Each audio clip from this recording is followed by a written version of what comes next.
এইরকম ভাবে জিনিসটা লিঙ্গারি হয়ে যাচ্ছে। সেখানে এদেরকে পার্টি করা এরা হয়েছে যে এরা আপনার মামলার সাথে কিভাবে জড়িত? এই যেটা ২১ নম্বর যে কল্যাণ কৃষ্ণ নন্দী রয়েছে, আমার ম্যারেজ সার্টিফিকেট অনুযায়ী এই হচ্ছে গিয়ে কল্যাণ কৃষ্ণ নন্দী যার সাথে আমার স্ত্রীর বিয়ে হয়েছে। Is it three different addresses? How did he find out so many same That I names? have to. ये वाला এরা কারা? এরা এই বিভিন্ন কাগজে এইরকম ভাবে ডকুমেন্ট ক্রিয়েট করে হয়েছে এবং তার জন্য ডকুমেন্ট রয়েছে এবং আজ পর্যন্ত প্রতিটা মামলাতেই এইরকম ভাবে জিনিসটা লিঙ্গারি হয়ে যাচ্ছে।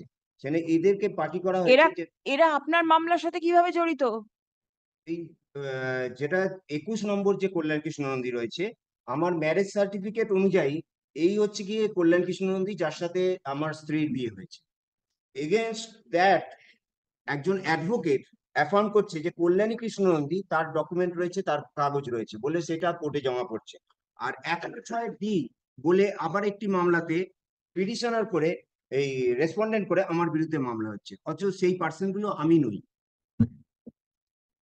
এইভাবেই দীর্ঘদিন ধরে ৮ বছর ১০ বছর ধরে আপনার কি জানা আছে যে এই ২১, ২২, ২৩ এর কোনো এক্সিস্টেন্স আছে কিনা? তারা তো বলছেন যে আছে ম্যারেজ সার্টিফিকেট, যেটা এখন জেরাতেও চলছে। এতদিন বাদে 498 জেরা শুরু হয়েছে এবং আমি সেখানে জেরা করছি, সবে 2 দিন হয়েছে। হুম। এবং সেখানে এই যে সেখানে কি কল্যাণ কৃষ্ণ নন্দী কেউ অ্যাপিয়ার করেছে ২১ নম্বর? এখন পর্যন্ত কেউ অ্যাপিয়ার করেন। আমি যতবারই চিঠি পাঠাই সেখান থেকে চিঠি ফেরত চলে আসে। কি বলে ফেরত আসে? নট কোনো ফাউন্ড। পার্সনকে খুঁজে পাওয়া যাচ্ছে না। স্বাভাবিক, কেউ না থাকলে কাকে খুঁজে পাওয়া যাবে? তাহলে কাগজগুলো কি করে তৈরি হচ্ছে ইওর হলো? এইখানেই হচ্ছে কি Mr. Chatterjee, please see. I I just cannot follow.